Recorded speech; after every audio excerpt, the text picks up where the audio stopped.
Rohit, I just got off from phone. I was talking to my insurance provider. The entire conversation wasn't good. I'm not happy, and looks like my mood is spoiled for the entire day. These are some of the moments that matter in a consumer journey. We're going to discuss such moments that make or break your day when you're talking to an insurance provider, anyone who's helping you in buying or claiming the insurance services that were once purchased for a rainy day. So, the topic for today's discussion is going to be metrics to moments. And to discuss that topic, we have Mr. Alen Aloysius, Vice President, Direct to Consumer Business, Tata AIG General Insurance. Welcome to FTA's Marketing Stack 2025, Alan. How are you? Yeah, doing good. Thanks, Yatin. And thanks for inviting me. Great setup. Thank Love you. to be here. Thanks for being here. Alan, insurance, especially if you talk about be it general life insurance and all, these are more regulated, industries. If you talk about terms, metrics like leads, number of leads, conversion on those leads, these metrics are buzzwords in any boardroom conversation. When it comes to common man, somebody who's opting for these services, for us, the most important thing that matters is how the purchase journey happened. What is going to be my experience when it'll come to claim? Whether somebody whom I was talking to in your contact center empathetic to me, whether he understood my problem or not. So all these moments actually matter. And I think more than awareness about a brand, the most important thing nowadays is how well a brand understands its consumers. And when I need you the most, how well you're going to treat me. What's your opinion on this? I agree.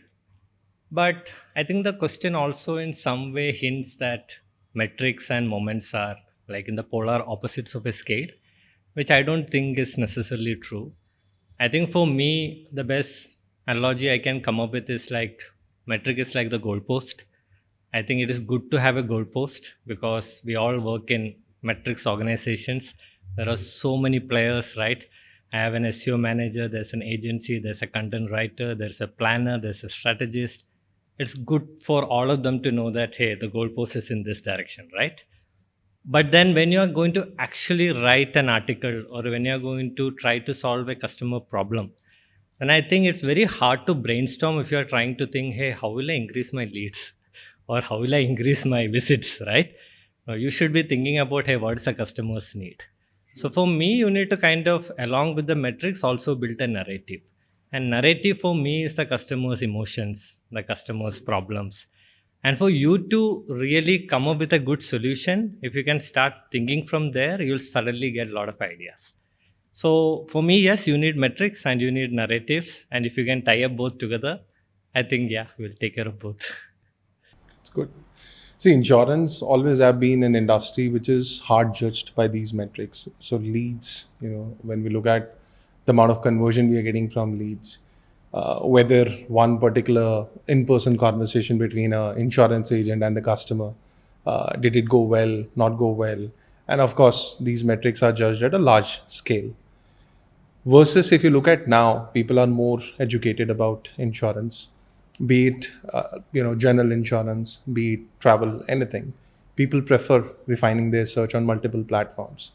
So how do you try and strike a balance between both, where you're looking at leads, their quality and conversion, and at the same time the closed looping, which is done at a client's level? You also want to make sure that the client is not unhappy at the end of the day. So how do you try and strike balance between both? Correct. See, again, drawing back from the last conversation, right? I think it's very important for you to identify the right metrics also. So, one of the things that I have learned is as you go down the funnel of any journey, usually the quality of the metric automatically increase. So let's take an example, right? Let's take an example of a content that I want to write. More probably the highest top of the funnel metric will be the number of visits, which for me is the biggest vanity metric ever existing. Like if you genuinely want to increase visits, the best strategy is to write more about lateral topics. In fact, I remember one of my competitor bands, we suddenly during our monthly analysis saw a big number rise in visits. And we were like, oh my God, what did they do? And we went deep dive into the problem and understood they started writing about baby names. And it has such a big search volume. So obviously, right, the visits will automatically come. But does a insurance provider have the right to talk about baby names? Probably not. And even if a customer lands on that page, are you really trying to solve a problem for him? Probably not, right? Now let us now look at that article, right? If my metric was going to be how much is the scroll depth or how much time did I spend in the page, now it is not as easy to crack as maybe visit. You cannot just write about any lateral topic. The article need to be slightly more refined. Now let's talk about a metric called conversion. How many people are entering into my buy journey from that page. It is slightly more harder because your conversation had to be very relevant to your business. And now I talk about retention, which means even the product that you're offering has to be better. And if I finally talk about, let's say, can this customer refer another customer? What is a customer advocacy? Now that talks about what I think are moments, right? Which is how much does a customer trust in you, right? So I feel as you go down the funnel, your metrics automatically improves in quality, and you can understand whether you're really solving the customer's problems, and if you're giving a happy moment to that customer. So that's one way to. Now does that mean that I should only give bottom funnel metrics to my team? Probably not. I think they need to understand, hey, these are the 3-4 metrics we have to drive. Maybe I can do small tactical projects to drive visits, while at the same time I should not lose sight of the bigger goalpost, right? So that's the way I look at this topic. See, from the context of content, you mentioned that you do write a lot of content for your consumers, right? If I'm looking at the overall spectrum, the journey of a buyer doesn't start from him started looking at insurance provider. I think Correct. the before thought is, why would I need insurance, right? Let's say if I'm looking at general insurance, like motor or anything else for that matter, do I really need to replace my current insurance provider? That thought would come prior to whether I should go for platform A or platform B, which are like insurance providers in this case. So I personally feel when we are talking about content curation, whether it's on-site content, off-site content, it has to marry or it has to have some sort of reference anywhere in that particular journey, right? Do you feel writing content on your website suffice that request, or you feel additional platforms, there are answers engines available nowadays? In fact, LLMs are getting into shape, right? So do you think these answer engines or LLMs can help you shape the content the way you want it to? And if yes, if your answer is yes, then how would you take care of that empathy or the moment piece that we are talking about in these content pieces? Got it. So maybe 2 questions there. So the first question, I would definitely just say I agree with you. I think today the customer has multiple touch points, True. right? If you want to buy a motor insurance, in fact, the journey might not even start from insurance. Hey, I want to buy a car. Insurance is just a byproduct, right? And for car, I'll probably do YouTube research, Instagram research. I'll follow my favorite car influencer, right? There may be a lot of conversation happening there. How can we as a brand maybe talk about insurance in some of those journeys? Then you have got your Reddit, Quora, right? So the touch points for customer is, I would say, plentiful. Our thought process is you need to be consistently available, right? And your core philosophy should ideally remain the same. So even if you come to a Quora, Tata represents, for example, a certain value system. The same value system should be communicated there. Even if you come to YouTube, we will try to communicate the same, right? So that is one part. The second part is about LLMs. So obviously, I think as a brand as well as personally, I've been tinkering with AI for some time now. It's very fun.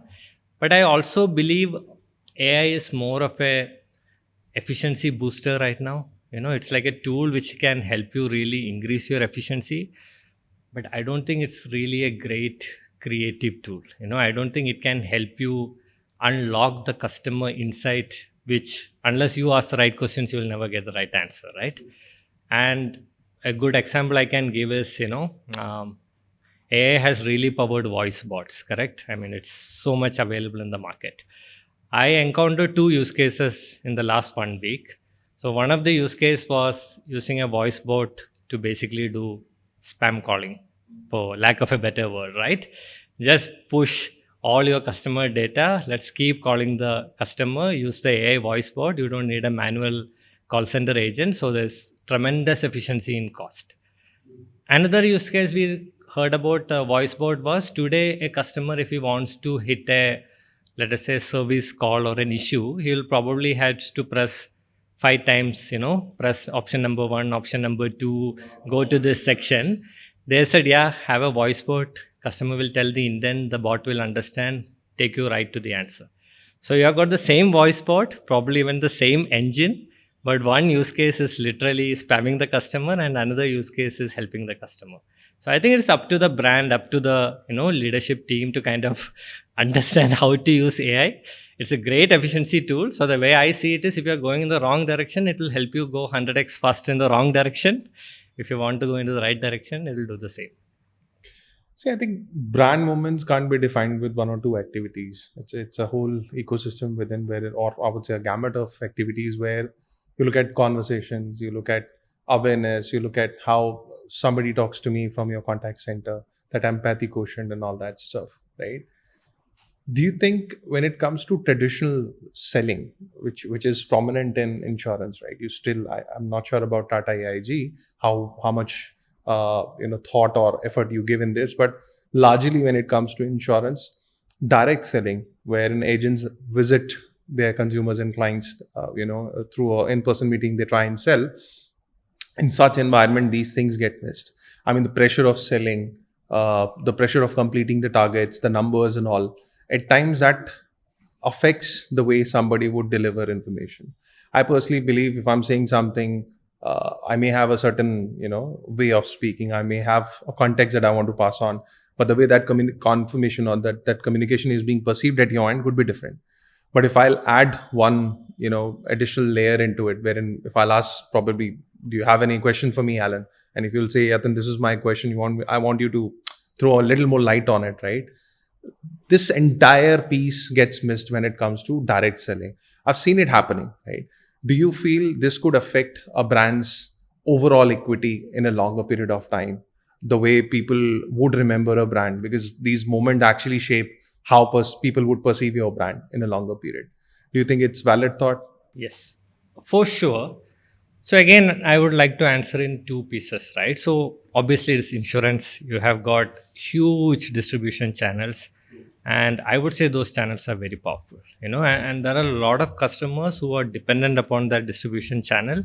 And even if we feel we are doing right by the customer and kind of try to control it, we'll probably end up doing something wrong for the customer.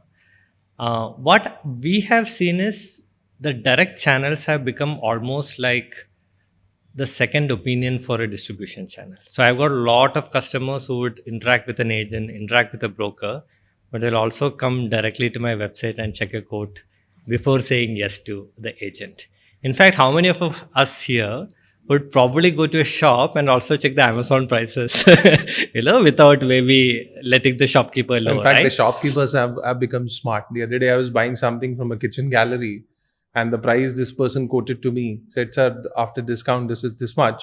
It was the exact price for which the product was being sold on Amazon. So I think they are also smart. They know what price people are paying online, and they're trying to keep it the same to make sure that the customer is not going away. Right? Correct. So I think the direct channel has that advantage of transparency. So for example, even if you look at insurance, which has been plagued by mis-selling a lot, direct channel is where you will probably see it the lowest, because all our content is upfront, all our call center calls are recorded.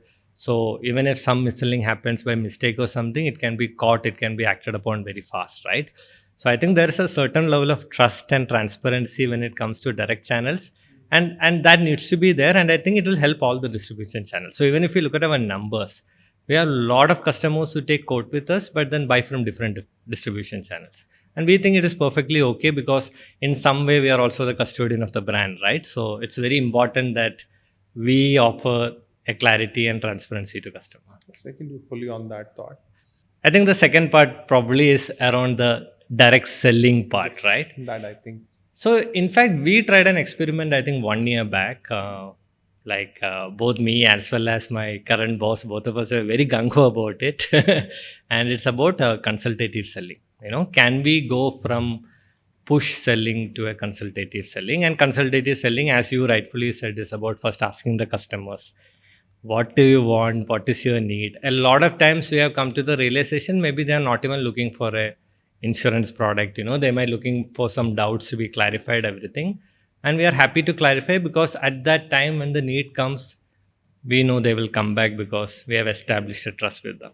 I've also seen a lot of new age brands doing this with a lot of success, which is happy, which is a good news for us, as a like a brand which is so big. It sometimes gives us confidence when we see some of these new brands trying some of these experiments. We started with one agent, that has become 6 agents. Now we are doing that experiment with a whole center. We have multiple centers, and hopefully, I would say in the very short run, I hope our entire call center process will, get converted to that.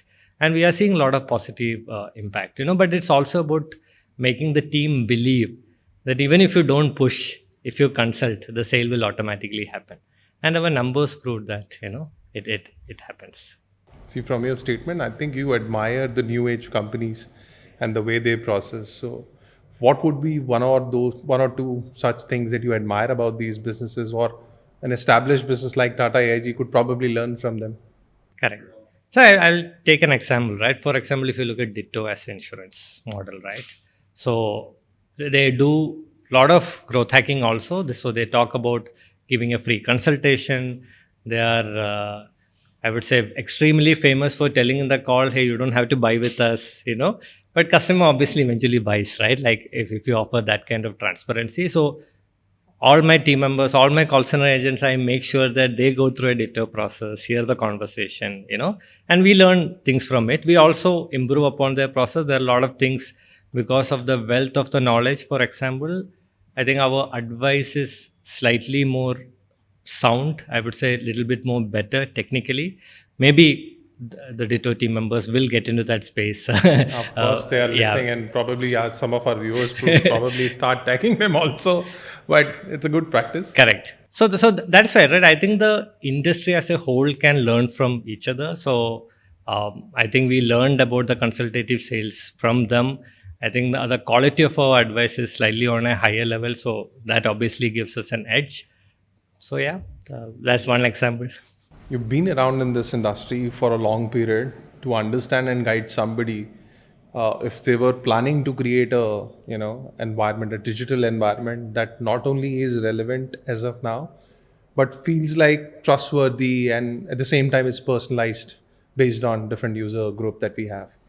How would you describe that, or is there any cheat sheet to it? So here also two things, right? I think for a long time, maybe 10, 15 years back, most of our product were not really personalized. Like we will offer the same product irrespective of whoever it is. Right now, maybe at a product level, there is some level of personalization. But when it comes to offering a solution, I think there's a lot of room for what we call consultative sales. So let me try to give it with an example, right? Let's look at health insurance. I am talking to, let's say, you, right? You are a salaried employee. I'm guessing you will have a employee health insurance already, right? So if I am talking to you, I'll be talking about, okay, like at what life stage are you in? Do you need a second retail health insurance policy because maybe your employee health insurance is only covering a smaller amount? But what if your employee health insurance is already covering a good amount, let's say 10 lakh plus? Maybe you can still buy a super top up, right? So you have come to let's assume this is a web page I am creating about why you should buy health insurance. If you as a salaried person comes here, I'll be talking in this language. Now let's say a woman customer come to that. Today, for example, the healthcare cost of a woman is much higher than the healthcare cost of a man. You have got topics around maternity. You have got a lot of issues which are very specific to women. So we in fact have an initiative where, we have got a woman advisor kind of a plan where if you come to Tata AIG and you talk, we will ensure you will talk to a woman advisor. So you're comfortable sharing your problems. All our content is curated. In fact, the idea was proposed by a product manager who was female. The underwriter was a female. The writer was a female. So that entire ecosystem was built by women for women. And we have seen that content has come out very differently from our, run of the mill content, right? So I think it's very important that whatever solution we are planning, we understand first the customer. We also understand a little bit the context. So for me, the context is why did they come here in the first place?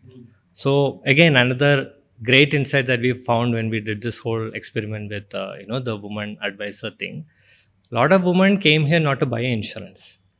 They came here to learn about insurance. Because for a long time, the insurance buying decision was actually given to a man. It can either be a spouse or a husband, father, but it was done by somebody else. Agree. But so then we adjusted our content. Hey, even if you don't want to buy, but you just want to get some clarifications, so you can go tell the man that, hey, when you're buying the health insurance, please include this particular feature or this particular add-on. So we started giving that kind of a consultation as well. So this are very interesting insights regarding the context matters. And the final part is what I think is very specific to insurance. You need to have clarity in your content, which means be transparent, be honest, don't try to hide all the terms and conditions and stuff like that. And it is genuinely good, right? When a claim comes, for example, and if you are not honest in your selling process, you will end up facing some or the other trouble, both for the customer as well as from our side, right? So if you can get these three things done, I feel you'll be game on for both personalization and also building that long-term brand equity, which is basis trust. I think I'll say it's a good initiative, having women on the forefront, because gone are those days when men were the only breadwinners, right? Nowadays, if you look at women, they are equal contributor. Beyond being housemaker, they actually have multiple caps that they actually fulfill, and I think they do it much better compared to men.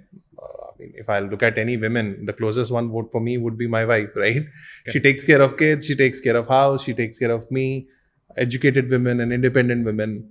And if you have so many such qualities in one person, why not enable that person to take your financial decision as well? Or more than financial, these life decisions, right? So I think adding somebody who could actually speak to these women seeking for advice on insurance was a brilliant idea.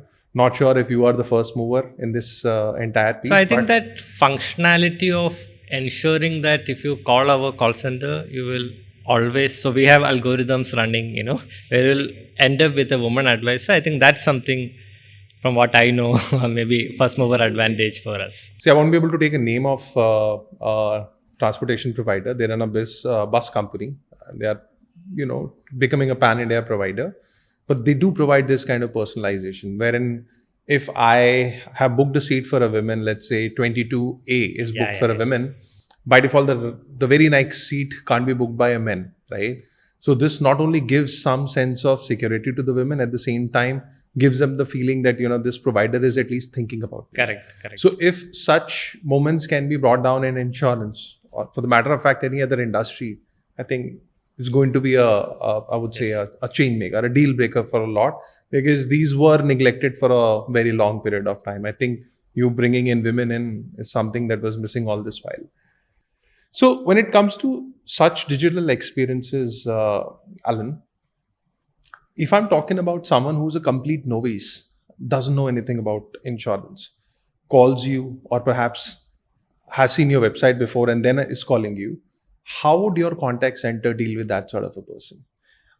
Irrespective of the fact whether that person is an immediate buyer or he may be thinking of buying an insurance 6 months down the lane, what would be that one tactic which will not only take care of the current problem at hand or maybe the information the client is seeking for, but at the same time will ensure that that moment is memorable for the customer also, or for the caller, I would rather say. So one is obviously, I think we are not there fully, because we have got a lot of moving parts, we have got a lot of people, right?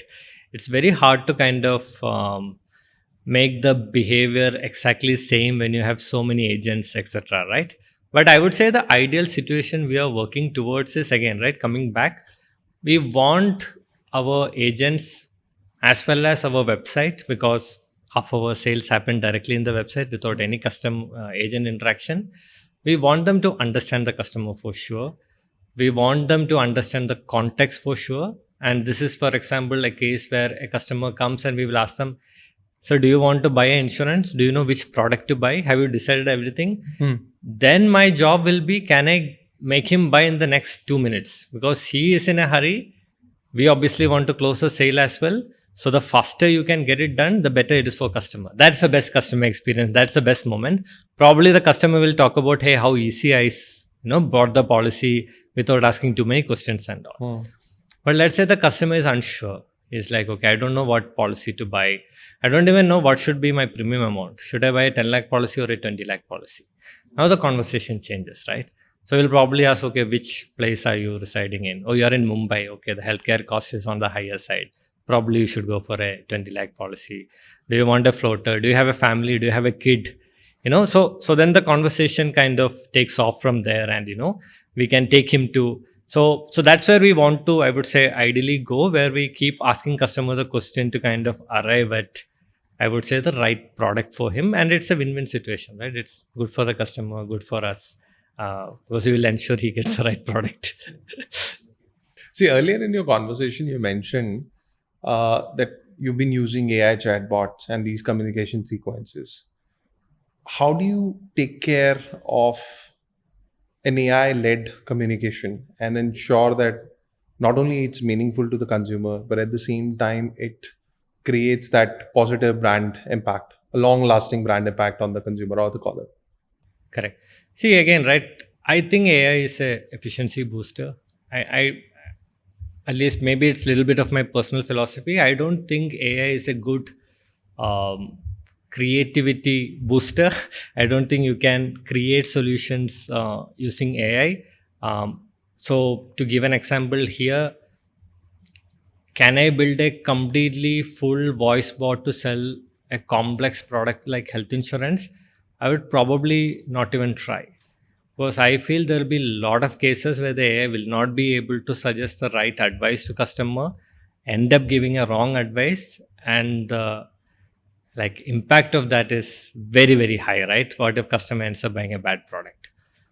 What I can probably do is, for example, before buying all insurance, I need to ask certain basic medical questions, or I need to ask some basic answers and questions from you, for which you don't really need to interact with the actual live agent. So that part can be done by an AI bot, and after that, I can transfer the call to a live agent who can do that consultative part, right? Who can do that, ask that question, apply that intelligence, and recommend the right product. So that's probably how I would tackle this particular situation. See, there is another example, right? So, for example, I was talking about how to identify a customer problem. Today, if I ask ChatGPT, hey, what is the customer problem of, woman from 20 to 30 years age in Mumbai? I'm sure the answer given by ChatGPT is going to be very generic. You are not going to give insights. But what if, I ask ChatGPT to go through 300 specific Reddit comments which are related to women's problem in health insurance and give me a paraphrase version? Now, this is going to be much more meaningful insight. In fact, this is something we have tried, not with obviously Reddit and all. So I used to do this weekly call with my product managers, 2 hours every week. We used to sit and listen call center call. So the first 1.5 hours, we are listening to call center calls. And the last 30 minutes, we tell each other, hey, what did we listen? What is wrong? What is right? What can be changed? All of that stuff. That entire process has been replaced by an AI, inbuilt AI agent. Earlier, we used to, I have a 15-member team. My team used to listen to roughly 30 calls at max. Right now, all the calls are being listened by AI. They paraphrase it. So earlier, if I used to get 5 insight, I now get 500 insight, literally 100x. So that particular part, right, where you are getting the insights, where you need the speed, where you need the scale, that can be done very well by AI. But now what to do with those insights, what product to create, what solution to create, I think that should still be done by a human intelligence who has a lot of context and understands the customer. A follow-up question. See, I believe data is like commodity, and it's one of the most valuable commodities. What once, say, fuel was to Arabs, data is what to any marketeer nowadays, yes. Right? So from the same lens, if I ask, you mentioned, you're looking at an integration between AI-led models but eventually you will bank your money more on human, right? When it comes to data, do you think AI is that much capable that it can not only just understand the data patterns? Of course, there are machine learning, AI, ML tools available for data intersection and different sort of activities on it. But as a marketer, do you still feel humans would do it much better compared to any AI tool? So I think wherever the scale is required, I think I think it has already started outpacing humans, right? So if you have got a lot of rows and columns and you want, let us say, a product manager to go and find out, hey, what are the cohorts which is maybe behaving out of normal? They'll probably take 8 to 10 hours. You upload the same thing in an AI tool, they'll probably say, okay, within 5 minutes, they'll give an answer. But if you ask, okay, why did that cohort behave differently? Probably the AI will not be able to answer. And they give a lot of inaccurate answers. They give inaccurate hypotheses. My product manager who has worked 3-4 years in that field will give a very contextual answer as to why this particular cohort in this particular area did not work out, right? So that's what I'm saying. In fact, I don't think that humans are better than AI or anything. I think AI is a great tool. I think it should be used by all product managers. I just think that they should use it as an efficiency booster and not as a replacement for original thinking. So you hold a leadership position at Tata AIG. So if I look at you as a leader, or this could be your personal opinion also, and I really want a candid reply on this, from metrics to a well-defined brand moment. Again, like I said, brand moments, and there are a lot of caveats to it, right? So when you look at metrics versus brand quotient, what do you weigh the most? What do you feel is most important nowadays? And understanding that change, was it easy for you to understand that shift? At the same time, making your boss or your peers aware of that, because whenever we are talking about numbers, we don't look at empathy. Nobody has, I would say that sort of weightage to look at those numbers. What's your opinion on that? Okay, let me again take with an example, right? So the best example is customer satisfaction, right? Now you want to know, obviously, you gave the highest customer satisfaction to a customer, right? I think everybody can agree that's what they want. Now, how do you measure it? So today you have, let's say, a metric, which is something like an NPS score, for example. Personally, I'm not a big fan of NPS score. That's surprising. Like, Because I was thinking that you'll probably say, yeah, then NPS is something that I give the most value to because it's directly linked to the lifetime value of a customer. no, it is that old Windows joke, right? Windows asked somebody to give an LPS score, and that person gave a 0 and replied back to Microsoft saying, on a Saturday afternoon, I'm not going to go around telling my friends and family to try Windows, right? And that's why I give 0. But I was happy with your product. So I think fundamentally there are some issues with NPS as a score. In fact, if you want to measure customer score, I would rather use the Sean Ellis score, if you have heard about that. So basically the Sean Ellis score, in fact, he is the one who coined the term growth hacking. So his score says, if I shut down this product, what is the disappointment level you will have, right? Are you going to be okay, happy with it, bad, or really, really disappointed? And his point is, if at least 40% of your customers say they're really disappointed with it, probably you have a good product in your hand, right? So I think that is a better measure for customer centricity and customer satisfaction. Again, coming back to the topic, I'm saying, should I measure that customer satisfaction through 1 or 2 moments? Because if I have to look at moments, I can only look at 1 or 2 moments, right? I will never be able to look at every single moment. Or should I measure using this metric? So I would rather have my product manager, or if I am presenting to my senior manager, talk about 3 moments and then also say, hey, my Sean Ellis score is 50 or 60. It gives a complete picture. So I think we cannot, and I think we should not choose between the two. They are not on opposite spectrums of a scale. I think it's very important for someone to tie that metric with the narrative of what the customer experienced actually when you go through a journey. So how do you approach reputation building in this D2C environment? Because there are a lot of buzzwords, there's a lot of noise that gets built. And I will say maintaining a good UGC on all platforms at a time becomes very challenging Very for hard. marketing people, right?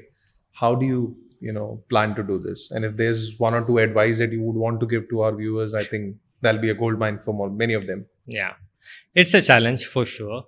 Uh, See, I think you cannot control reputation. Uh, so let me take the example of how influencers, like these days, cancel culture is so vibrant, right? Uh, if you as an influencer tries to control your reputation, you cannot say anything, right?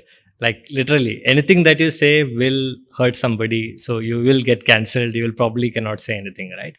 And then we see people who are like very very honest and very very genuine about their topic. They don't really try to control the reputation. They are just genuine about the topic and go around talking about that topic, right? And the reputation automatically builds. There'll be some folks who will not be happy with it, but let it be, right? So for me, the philosophy is that, right? Pick your principles, be very genuine about it. It's like the advice that Mark Twain has given, like don't lie, not because, it's a bad thing or something. It saves you the trouble of remembering, you know, just tell the truth. That's the easiest way. You don't have to remember anything, right? You So don't this, have to weave that net of lies correct. otherwise. So I would say be genuine, be transparent, and and if some complaints come, just take it in the stride, right? It'll always happen. I don't think you can control it, and I don't think you should try to control it either, to be very honest. Beautifully crafted thought. So if I was in your team, I would definitely look up to you as a mentor for looking at all this. But those who are starting their career now, especially people who would be involved in selling, right? What is that one piece of advice for them which will enable them to sell better at the same time, keep the brand quotient in place? I think a sale should not come at a cost of bad reputation for the brand, right? Correct. What is your advice for such people? See, I think you really need to hone your skill to anticipate your customer need. So today, if I look at a product manager, the first thing I tell them is 60% of your job is trying to understand what the customer wants. True. Try to understand customer's problem, try to understand the customer's emotion, and then see if you can come up with a solution, a product, or if let's say it's content, can you write an article which solves that problem? Half of your trouble is over because you don't need to push it. It's a full product. You have solved a customer's problem with little bit of effort. Automatically, the visits will start coming in. Correct. So if you're really good at anticipating your customer needs, I think your selling automatically becomes easy. True. So, and yeah, if somebody is obviously coming like fresh into the business, I would say you have a lot of influence to even change the product. A lot of times people think that, hey, this is the way of working, this is set, nothing can change. That's not entirely true. I think businesses have evolved a lot. I love to listen to feedback, especially from folks who are new. In fact, we take that very, very seriously. The people who have joined in the first 3 months, right? We love their feedback because we know it's not colored, it does not have a bias, they will give fresh perspective. After 1 year, you are part of the system. So, little bit of apathy creeps in, correct? So I would say go for a change, try to anticipate the customer need, genuinely try to offer the solution, and yeah, hope So as a person, as a leader, do you really give importance to unfiltered feedback, or you still want to hear what you want to hear? You prefer doing that? Yeah. See, I would say obviously I would like the feedback 100%. It does not come all the time, but I would genuinely encourage. And I remember I used to give it to my bosses also. So yeah, it works. I'm wondering what was their reaction at that point in time. I'm very fortunate to have very good bosses. So yeah. Good to hear that somebody has been this lucky. In fact, see, at FTA also, it's my opinion, after COVID, there are so many check boxes in a job hunting piece, right? So except for a good remuneration, a good position in the business, and learning, these are the core reasons why you would choose a job. I think work-life balance, how well your ideas or your thoughts are being accepted or heard, in the first instance, these things matter a lot. So I think you're coming from that lens. Good to hear that somebody else has the similar thought process. For sure. Now, towards the end of the session, I just wanted to ask, is there any experience? I'm not referring to Tata AIG or any of your previous ventures during your career span, referring to a generic note, where is there any incident that happened with you where you felt that the conversation you had with a salesperson or maybe a customer care agent for a particular brand, it could be a consumer brand, it could be a product, anything, right? Sorry, a service or a product brand, anything that shook your confidence about that brand and maybe changed the overall perception? Good or bad? Anything? I think we can start See, with bad first and then you can jump yeah. onto the good one. I think maybe I'm not the right person for this because I love to buy online STP, but I hate call center calls. I try to stay away from it as much as possible. In fact, that's also something that we have learned that, like, over the years, we are trying a lot now to understand which is a customer which needs assistance and which is a customer which does not. Okay. Like, even if you look at my products, so I manage motor, travel, and health. Travel for me is almost like an e-commerce product. Like, customer wants to travel, he is already buying a visa. Maybe you need an insurance for a visa. Let me buy it as soon as possible. Leave it. There isn't too much to compare, contrast. Not much assistance needed. We try to sell it in website. In fact, most of the times I don't even call the customer. Like 90% of my sales happen directly through website. Motors, customers have a little bit more doubt. They might say, should I buy a third party? Should I buy a comprehensive? Should I buy a zero dep? What is zero dep, right? So a little bit more doubt. So we have a 50-50 assistance. Health is an entirely different ballgame. You buy a wrong product, you are putting a lot of life at stake, right? That was a very good piece of advice that you gave, right? If your core insurance, the sum insurance is low in terms of value, you can always buy a top up, because I think that top up comes at a fraction of a cost. Correct. And that saves you. The initial piece can be covered from we your can core. Actually help configure products in such a way that, hey, you have a base health insurance of, let's say, 10 lakh and a top up of 50 lakh, right? So there are a lot more, I would say, complexities, and it's all dependent upon your personal need. So in health, we really try to sometimes maybe even go to the point of disturbing customer, but we really try to call customer, assist, and try to explain to them the complexity. Some customers obviously don't like it, and then we tell the agents, please don't push them. If they say don't call, put them in the D&D, don't call. Some customers, after listening to us, understand, okay, there is a reason why this conversation should be done, right? And as we move further in our story of consultative sales, I think we'll get our act together, So our point is, if there are 100 customers today, I should ideally not call anybody who does not need an assistance, So that's my ideal state. Let's see how we reach there. Good practice. But coming back to the experience, tell us anything about that experience. Maybe it's bad, positive, negative, either. Call center, I don't think I have had. So most of the time today, I call call center is when I have an issue or a complaint. I think, one good example is probably the Vistara call center. Okay. I had a lot of, flights are getting delayed and etc. So the call center is really great. They just fix it, they just solve it. They most of the time don't even ask for, questions and all.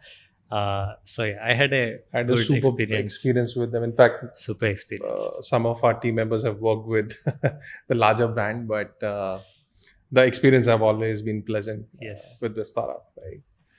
So, to all our viewers, this was Mr. Alen Aloysius, Vice President, Direct to Consumer Business, Tata AIG General Insurance, who shared his perspective on metrics to movement, which was our current topic. Thank you for coming onto the show, Alen, and sharing your perspective. And thanks for your time. Thanks, Yatin, for inviting me. Thanks, everyone. I think the setup is great. Everything is great. Thank you so much for your time. Thank you.